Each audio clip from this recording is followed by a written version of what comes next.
नई इकाइयों को खोलने के लिए प्रस्ताव गया था, जिसमें माननीय गृह मंत्री जो हमारे मुख्यमंत्री हैं सहमति दिए हैं। उस संबंध में आपको अवगत करवानी थी। 2 नई इकाई जिसकी गठन की सहमति मिल गई है, अब कैबिनेट में जाएगी क्रिएशन के लिए जहां भी जरूरत होगा। वो एक साइबर क्राइम कम साइबर सिक्योरिटी इकाई है। दूसरी है नशीली पदार्थ एवं प्रोहिबिशन की इकाई। अब तक जो एनडीपीएस एक्ट से संबंधित कांडों थे वो इकोनॉमिक ऑफेंसेस विंग देख रहा था, और प्रोहिबिशन को लागू करने के लिए सीआईडी के अंतर्गत ही एक इकाई थी। बट वर्तमान में जो समाज में बदलाव आई है, जो नवयुवक नशा की ओर कुछ बढ़ते हुए, हमने प्रस्ताव भेजी थी कि अलग से प्रोहिबिशन, अवैध शराब का खपत करने वाले के खिलाफ कार्रवाई, एवं सभी नशीले पदार्थ जिसमें दवाइयां भी होती हैं, फार्मास्यूटिकल कई दवाई भी ऐसी होती है जिसे प्रिस्क्रिप्शन ड्रग कहते हैं, वो आम तौर पर बाजार में बिक्री हो रही है और नवयुवक और अन्य लोग भी उसकी प्रयोग कर रहे हैं। तो इसके लिए रोकथाम के लिए बाकी राज्यों में भी हुआ है। एक नारकोटिक कंट्रोल ब्यूरो के अनुरूप स्टेट एंटी नारकोटिक कम प्रोहिबिशन इकाई की गठन की भी मंजूरी मिली। नारकोटिक के बारे में बताना चाहूंगा कि जो वर्तमान परिप्रेक्ष्य है, डीजी साहब दिल्ली जनता दरबार करते हैं, लगातार शिकायत आ रही है कि नवयुवक काफी ज्यादा नशा की ओर जा रहे हैं। उसमें ग्लू स्निफिंग भी है, कुछ रेलवे लाइन किनारे देखेंगे, फिर थिनर, एक पेंट का थिनर का आता है केमिकल, उसका भी प्रयोग करते हैं।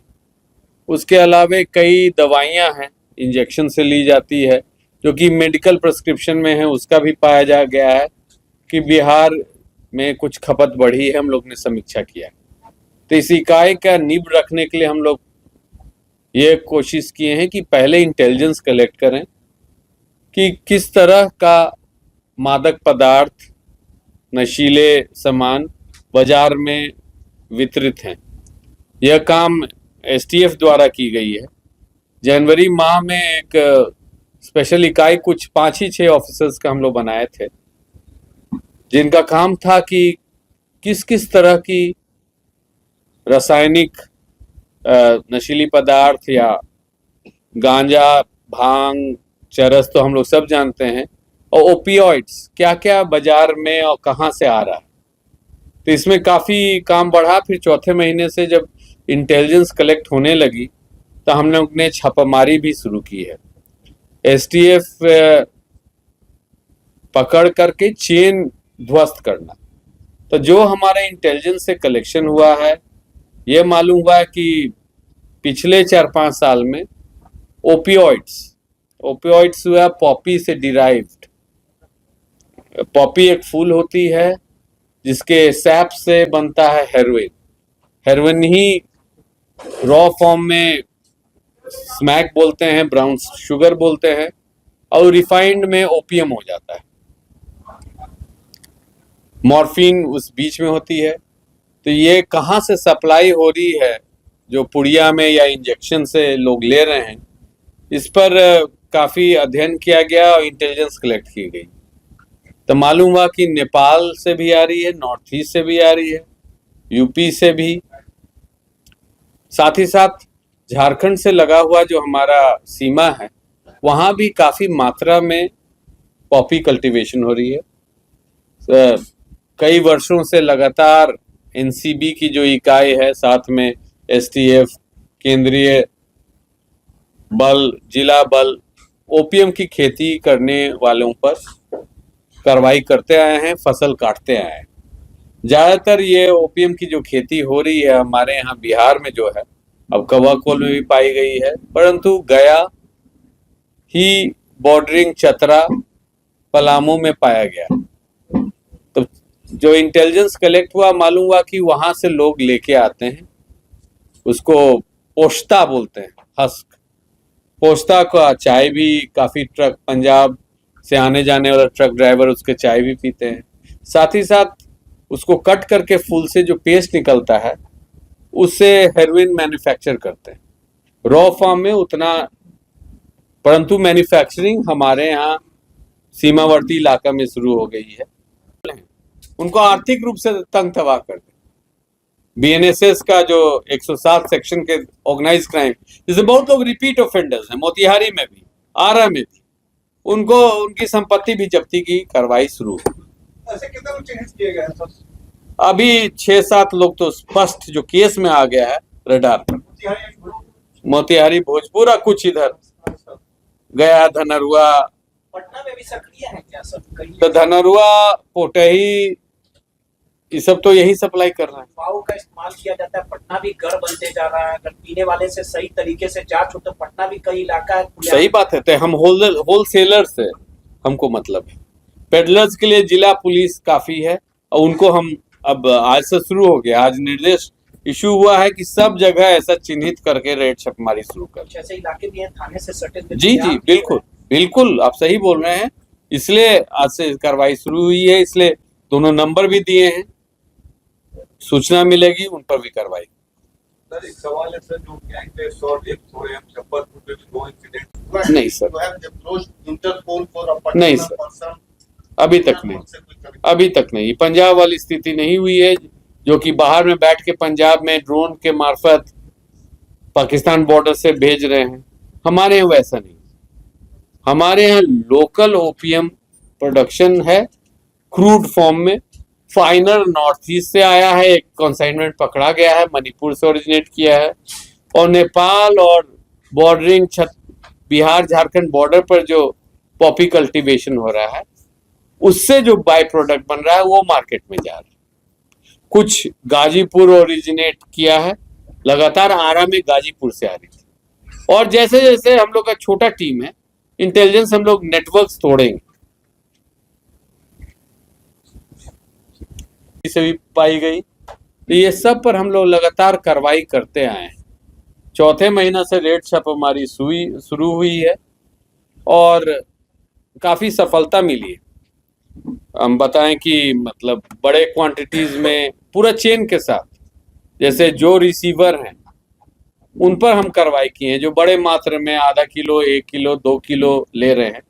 फिर उनका डिस्ट्रीब्यूशन नेटवर्क भी हम देख रहे हैं, जो सब रिटेलर्स हैं जो पुड़िया बना के फिर पेडलर्स को देते हैं, उन पर भी कार्रवाई हम लोग ने प्रारंभ किया है। और इसमें जनता का सहयोग भी चाहिए, इसलिए आपके मार्फत 2 नंबर देने चाहते थे। जिनको शिकायत करनी है, यहाँ इस समस्या को देखते हुए पुलिस कंट्रोल रूम के दोनों नंबर हैं, वहाँ भी लोग इंटेलिजेंस दे सकते हैं, लिखवा सकते हैं। ये नंबर है, दोनों पटना का है 0612, एक है 2294,318, रिपीट करूंगा 2294,318, दूसरा है 2294,319। तो इन नंबर पर अगर किन्हीं को सूचना देना होगा तो जरूर बताएंगे। जो गैंग इन्वॉल्व हैं बड़े पैमाने पर, जो बड़े मात्रा में लाते हैं, वो काफी सोफिस्टिकेटेड है। जो 2-3 बड़ी छापेमारी हम लोग का किया गया है, मोतिहारी में 2, नवादा थाना अंतर्गत आरा में। जैसे आरा वाले जो व्यक्ति थे वो यूपी से लाते थे, तो यूपी में गाजीपुर के आसपास उनकी मोबाइल बंद हो जाती थी। फिर मोबाइल कब आते थे, एस्कॉर्ट रखते थे, एक गाड़ी पकड़ा गया तो जो रिसीवर है वो भाग जाएगा। परंतु जब छापामारी हुई हम लोग सक्सेसफुल थे। मेन आदमी तो नहीं पकड़ाया हुआ है, परंतु उनके यहाँ से डायरी मिली जिसमें 12 रिटेलर जिनको ये बेचते थे उनकी भी नाम आ गई। वो मसौड़ी के थे, धनरुआ के थे, जहानाबाद के थे, पोटही के थे। वो उनसे 100-200 ग्राम मात्रा में लेके पुड़िया बना के डिस्ट्रीब्यूट करते थे। इसी प्रकार से मोतिहारी में जो लोग पकड़े गए, एक व्यक्ति तो ऑनलाइन कैश ट्रांसफर किया मणिपुर 6 लाख। वहां मैन्युफैक्चरर जो थे, एक डिस्टर्ब्ड एरिया था, वहां से जो लेके चले उनको पीछा करते करते फिर हम लोग रिसीवर तक पहुंचे और उनको भी पकड़े। इसी प्रकार मोतिहारी में नेपाल से भी जो आ रहा है उनको भी पकड़े। एक रेड बोध गया तक ले गया, वो पुराना एक नक्सली संगठन का मेंबर था, वो अब इसमें शामिल हो गया था। अब वो ओपीएम का प्रोडक्ट्स, पॉपी प्रोडक्ट्स मोतिहारी तक पहुंचाता था। तो अभी तो ये कार्य शुरू ही है। मैं आश्वासन देना चाहूंगा कि आगे भी बढ़ेगी। साथ ही साथ हम लोग प्रयास करेंगे कि जितना झुग्गी झोपड़ी गुमटी से इस तरह की सामान बेची जा रही है उन पर भी कार्रवाई शुरू करें, क्योंकि पाया जा रहा है कि शहरी क्षेत्र में बहुत लोग, मतलब मेहनत कष्ट, जो रिक्शा, टेम्पो चालक, स्टूडेंट्स सब अफेक्टेड हो रहे हैं। और इससे अपराध, पैसा चाहिए तो चेन स्नैचिंग, मोबाइल स्नैचिंग, पैसा जनरेट करने के लिए, इस नशा को आगे बढ़ाने के लिए लोग क्राइम कर रहे हैं। तब हम एकदम संकल्प उठाए हैं कि इस पर हम लोग रोकथाम करेंगे। जिला पुलिस की भी जो कार्रवाई है, आज भी मुख्यालय का आदेश है कि जितना हॉटस्पॉट्स हर थाना शहरी क्षेत्र में जहां उनको सूचना है कि इस तरह से मादक पदार्थ बिकती है या घूमती से, वहां छापामारी करेंगे। और पब्लिक से जो इंफॉर्मेशन आएगा उस पर भी कार्रवाई की जाए। इसको मुख्यालय स्तर से जब तक ये इकाई खड़ी नहीं हो जाती है, इस पर फॉलोअप होगा। इसी के लिए आप लोग को बुलाए थे आज के लिए। इमीडिएटली रिमाइंडर आया है गवर्नमेंट ऑफ इंडिया से कि उसको ठीक से वो जो रिवैल्यूएशन या जो भी रीचेक जो होता है वो नहीं हो रहा है, तो इसको आप लोग कैसे? सर, निडाल में वो चढ़ेगा ही नहीं, वही ना, निडाल क्योंकि बिहार गवर्नमेंट बहुत पूर्व 10-12 साल पहले नागालैंड वाले सब लाइसेंस को अस्वीकार कर दिए थे। हाँ। इसी प्रकार जम्मू कश्मीर पर स्ट्रिक्ट गाइडलाइंस, सीबीआई के केस हो रखा है। तो निडाल में अगर नहीं चढ़ा है और कोई लेके घूम रहा है तो जेल जाएगा। सिक्योरिटी कंपनी वाले लोग का भी हम लोग चेकिंग कर रहे हैं। सर अभी कई जगह 7.65 पर टाइम मिल रहा है सबका, ये वो कहां से आ रही है सर? 350 को तो मान लिया लाइसेंस 350 देखिए, दो ही है, एक तो गन शॉप में जो बिकती है वो, और दूसरा है जो वर्दी वाले पिलफरेज, वो आर्मी के कैंटोनमेंट से, पुलिस पैरामिलिट्री दोनों से। तो ऑलरेडी हम लोग का बिहार पुलिस का जितने भी इकाई हैं वहां आदेश चली गई है कि आप अपना स्टॉक पंजी मिला लें। अब बिहार में तो ये सब जो कोर्ट में जो प्रतिनियुक्त रहते हैं वो तो डिसमिस ही होते हैं, परंतु जो भी जैसे नक्सल वाले इलाका, मुठभेड़ में चलेगी 50 गोली दिखाएंगे, 100 गोली चलेगी, 50 पॉकेट में। तो वो तो हमारे यहाँ मुठभेड़ हो भी नहीं रहा है, किसी को मौका भी नहीं, बाहर से भी आ रही, इसमें कोई दो मत नहीं। सब पिलफरेज है सरकारी तौर पर, उसका हम अपने राज्य के अंदर रोक सकते हैं, परंतु बाहर से अगर आ रहा है तो कोशिश कर रहे हैं रोकने का। धन्यवाद सर। इसलिए मैं एसटीएफ से शुरू किया क्योंकि इसमें एक्सपर्टीज चाहिए। फॉर एग्जांपल साइबर में तो ऑलरेडी लोग कर रहे हैं, तो साइबर जैसे सभी जिले में 40 जिला में साइबर डीएसपी पोस्टिंग हमने किया है, और सबको जो टेक्निकल लाइन के हैं, इंजीनियर्स, उनको किया है, उनकी ट्रेनिंग और उनके सब इंस्पेक्टर की ट्रेनिंग विभिन्न जगह राज्य से बाहर भी किया जा रहा। इसी नारकोटिक्स में ट्रेनिंग हम एसटीएफ से भी हुआ, यूयू से भी हुआ। तो मैन पावर, कोई इकाई खड़ा होने के लिए उस स्पेशलाइजेशन के लिए मैन पावर भी चाहिए, तो हम क्रिएट कर रहे हैं ऑलरेडी। और बाकी तो सरकार में संकल्प जाएगा, कुछ भवन की अभाव होगी, पोस्टिंग हो जाएगी, हमको लगता है शीघ्र ही, जैसे ही कैबिनेट में नोट जाता है, पास हो जाता है, हम लोग कार्रवाई शुरू कर देंगे। क्या होगा सर? सर ऑफिसर ओरिएंटेड होगा, दे विल बी, मतलब ये लोग guidelines and follow up action करेंगे। जैसे साइबर इकाई में है, पहले भी आपको बताए हैं कि एक एसपी ऑपरेशन होंगे, एक एसपी सिक्योरिटी होंगे जो हैकिंग वुकिंग के संबंध में देखेंगे, हमारे जो अपना डाटा है उसको भी कैसे सिक्योर करें, सरकारी तंत्र, एक ट्रेनिंग देखेंगे। अब साइबर थाना तो खुल गए, उसमें डीएसपी की पोस्टिंग हो गई, सरकारी मापदंड के तहत इंस्पेक्टर से नीचे आईओ नहीं हो सकते हैं, तो उन वैसे इंस्पेक्टर्स का ट्रेनिंग, तो हमको एक सेंटर ऑफ एक्सीलेंस चाहिए राज्य के अंतर्गत, जो कि राज्य से बाहर से भी संपर्क में रहें और हैंड होल्डिंग करें, रास्ता दिखाएं अधीनस्थों को, क्योंकि आप देखें कि साइबर क्राइम काफी सोफिस्टिकेटेड होती जाती है, वो अपना मोडस ऑपरेंडी जो कार्यशैली बदलते रहते हैं।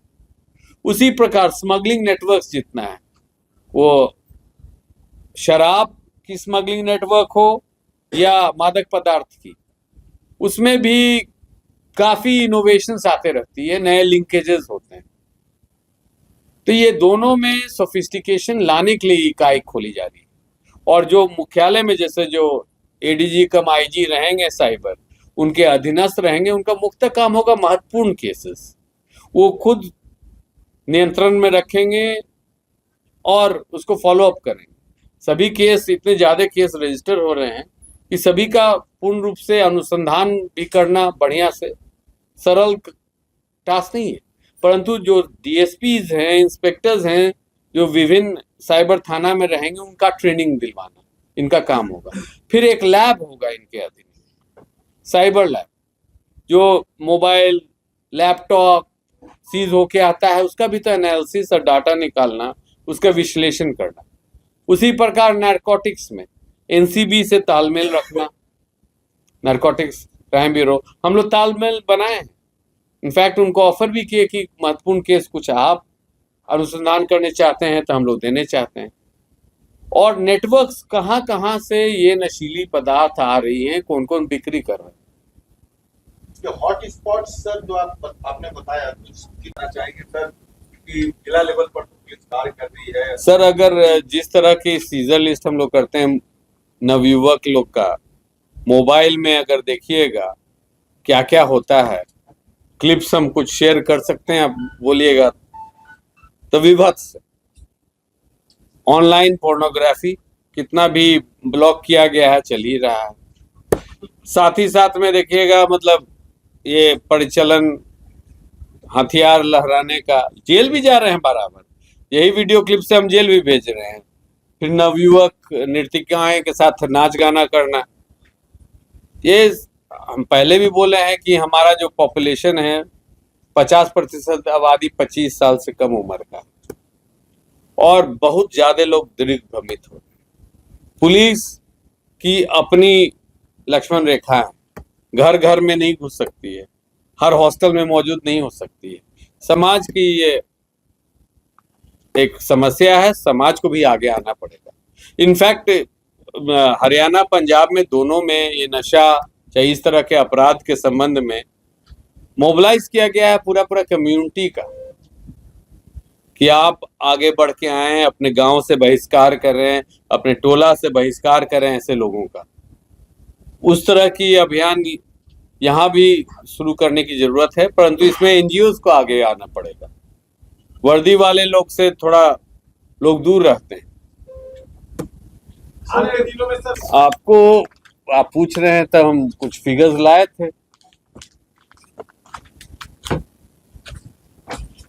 2004 में कुल 22,005 रेप की केसेस दर्ज हुई थी। 22,205 सॉरी 2205। मई 31 तक, मई माह के 490 केस दर्ज, 5 महीने में 490। तब ये मतलब कहा जाता है statistics is one form of lie, परंतु हम लोग उस पर रिलाई करते हैं, क्योंकि जो दर्ज होती है, दर्ज तो हो ही जाती है रेप की केस। ये कोई इसमें 2-3% ऐसा कंप्लेंट्स आएगा कि मेरा केस नहीं दर्ज हुआ। बहुत सा झूठा केस भी होता है, परंतु मुजफ्फरपुर में 2 हाल ही में केस दर्ज हुआ है, दोनों में लोग गिरफ्तार भी हुए हैं और स्पीडी ट्रायल की प्रयास भी कर रही है। अप्रत्याशित वृद्धि हुई है। अगर 2004 के संबंध में, अगर 2004 में 2205 और पहला 5 महीना में 490 ही हुआ। मंथली एवरेज निकालिएगा तब पिछले वर्ष 184 रेप केसेस पर माह हो रहा था और पहला 5 महीना में हमारे यहाँ 98 पर माह हो रहा। इसी प्रकार लूट में भी गिरावट है, डकैती में भी गिरावट है, हत्या में थोड़ा सा वृद्धि है, जरूर मैं स्वीकार करता हूं। मंथली एवरेज 2024 का 232 हत्याएं प्रति माह थी, इस बार 235 हत्याएं प्रति माह। परंतु देखिएगा ज्यादातर आज भी जो हत्या हुआ है आलमगंज में, ये पड़ोस पड़ोस का झगड़ा। धनरुआ में देखिए जो गोली चली है, पंचायती में बैठे हुए हैं लोग। तो इसके लिए भी अलग से आपको बताना चाहेंगे कि पिछले शुक्रवार को मुख्य सचिव का एक वीडियो कॉन्फ्रेंसिंग हुई थी, वीसी हुई थी सभी डीएमएसपी से। हम लोग का मतलब ये हत्या और यूज ऑफ फायर आर्म्स, असले का इस्तेमाल, इस पर रोकथाम के लिए हम लोग काफी स्टडी किए, विश्लेषण किए। कंट्री मेड हथियार को रोकने की कोशिश तो कर ही रहे हैं। जो वर्तमान में अभी स्थिति है कि 315 की एक गोली सरकारी तौर पर लाइसेंस पर आप लीजिएगा तो करीब 175 रुपए से लेके 200 रुपए के बीच में दुकान से बिकती है। 10 का पैकेट रहता है, कोई 1700 बेचता है, कोई 2000 बेचता है, तो मैक्सिमम 200। ब्लैक मार्केट में क्या रेट है तब 400। तो हम लोग ने भी सप्लाई ऑफ एम्युनिशन रोकने का हम लोग प्रयास करेंगे। इसमें बहुत सा लाइसेंस भी कैंसिल होंगे, बहुत से दुकान की भी लाइसेंसेस कैंसिल होंगे जो पाए जाएंगे। ये भी अभियान हम चलाने वाले हैं, जैसे शुरू होगा आपको अवगत करवा देंगे। तो इसका रूपरेखा यही है कि हर लाइसेंस करीब 80,000 कुछ लाइसेंस ही हैं।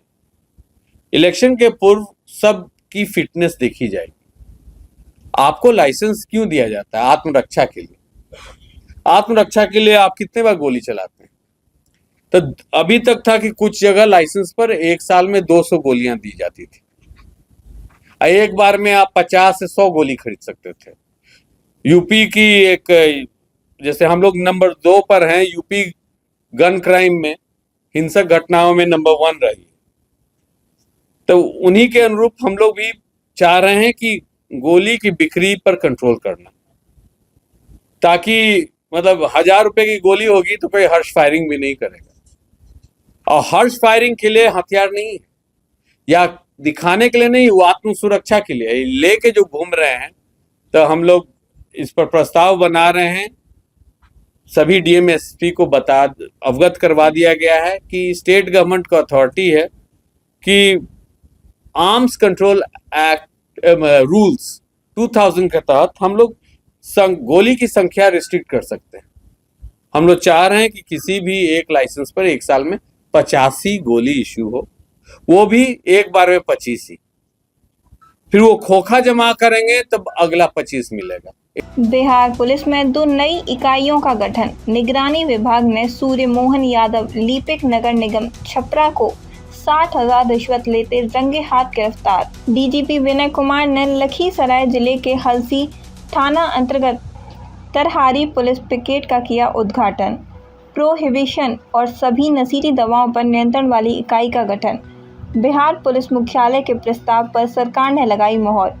बिहार पुलिस ने 2 नई इकाइयों का गठन के लिए जल्द ही कैबिनेट से मिलेगी मंजूरी। बिहार पुलिस में 2 नई इकाइयों के लिए आईजी या एडीजी स्तर के पदाधिकारी की होगी तैनाती। पटना बिहार पुलिस की ओर से निगरानी विभाग ने सूर्य मोहन यादव लिपिक नगर निगम छपरा को 60,000 रिश्वत लेते रंगे हाथ गिरफ्तार किया है। हाल फिलहाल के महीने में निगरानी विभाग के द्वारा लगातार भ्रष्टाचार पर लगाम लगाने के लिए बड़ी कार्रवाई की जा रही है। इसमें बड़े बड़े पदाधिकारी गिरफ्तार भी हो रहे हैं, जेल के पीछे भी जा रहे हैं। 10 जून को छपरा से लिपि को निगरानी विभाग ने गिरफ्तार कर लिया है। उसके बाद छपरा नगर निगम विभाग में हड़कंप मच गई है।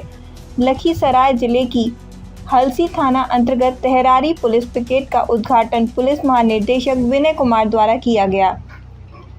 इस अवसर पर माननीय न्यायमूर्ति राजीव रंजन, पुलिस उप महानिरीक्षक मुंगेर क्षेत्र, जिला अधिकारी, पुलिस अधीक्षक एवं अन्य वरीय पदाधिकारी गण मौजूद रहे। डीजीपी विनय कुमार के पदभार करने के बाद पहली बार किसी जिले में जाकर पुलिस पिकेट का उद्घाटन डीजीपी के द्वारा किया गया है।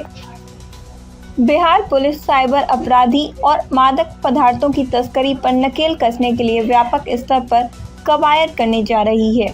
डीजीपी विनय कुमार ने जब से पदभार संभाला है तो नशे के कारोबारी के खिलाफ अलग अलग तरीके से मुहिम भी चलाई जा रही है कि नशा करने वाले या करने वाले पर सख्त से सख्त कार्रवाई हो।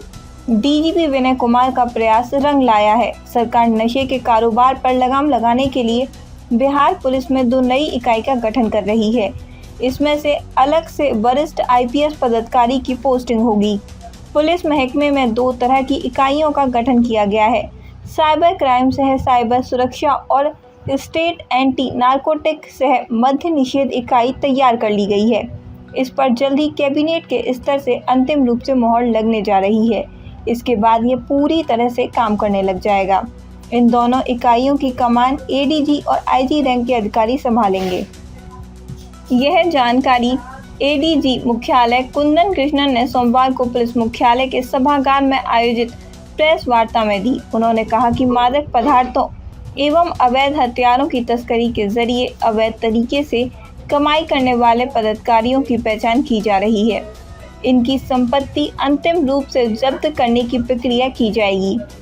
अब तक ऐसे 6 से 7 अपराधियों की पहचान कर ली गई है। इनकी संपत्ति जब्त करने की प्रक्रिया शुरू होने जा रही है। एडीजी श्री कृष्णन ने कहा कि बिहार में रासायनिक और ओपियम अफीम का फल से बनने वाले मादक पदार्थों का उपयोग सर्वाधिक होता है। कई रासायनिक पदार्थों या दवाओं मसलन कफ सिरप या कुछ चुनिंदा सुइयों का उपयोग नशीले पदार्थ के तौर पर होता है। कई दुकानदार इन दवाओं को बिना किसी डॉक्टर पुर्जों के भी दे देते हैं। एडीजी ने कहा कि बिहार में नेपाल, यूपी, उत्तर पूर्वी राज्यों खासकर मणिपुर से मादक पदार्थों की तस्करी होती है। म्यांमार से भी इसकी तस्करी बड़ी मात्रा में होती है। गया से सटे झारखंड के कुछ इलाकों चतरा, पलामू, कोकोल समेत अन्य में अफीम की अवैध तरीके से खेती होती है। इन इलाकों में कार्रवाई करने के लिए मादक निषेध इकाई की भूमिका बेहद अहम होगी। इसकी इकाई की कार्यशैली एनसीबी नारकोटिक्स कंट्रोल ब्यूरो की तर्ज पर होगी। कुछ महत्वपूर्ण मामलों की जांच एनसीबी के साथ मिलकर की जाएगी। उन्होंने कहा कि मादक पदार्थों की तस्करी में भोजपुर, मोतिहारी, पूर्व चंपारण जिले हॉटस्पॉट माने जाते हैं। हाल ही में आरा में एक बड़े तस्करी की गिरफ्तारी की गई है, जिसके पास से एक डायरी मिली है। इसमें 1 दर्जन छोटे तस्करों या डीलरों का ब्यौरा मिला है। इनकी जांच कर कार्रवाई की जा रही है। एक बैंक खाते में 30 लाख रुपए का लेन देन भी पकड़ा गया है। उन्होंने कहा कि मादक पदार्थ बेचने वाले छोटे स्थानों, झोंपड़ी, गुमटी जैसे अन्य स्थानों पर भी कार्रवाई होगी। एडीजी ने कहा कि साइबर अपराध इकाइयों को सेंटर ऑफ एक्सीलेंस के तौर पर विकसित किया जाएगा। साइबर अपराधियों को दबोचने के लिए विशेष अभियान चलाया जाएगा। इसमें एक साइबर लैब भी तैयार किया जाएगा, जिसमें मोबाइल फ़ोन, लैपटॉप समेत अन्य इलेक्ट्रॉनिक सामानों का विश्लेषण किया जाएगा।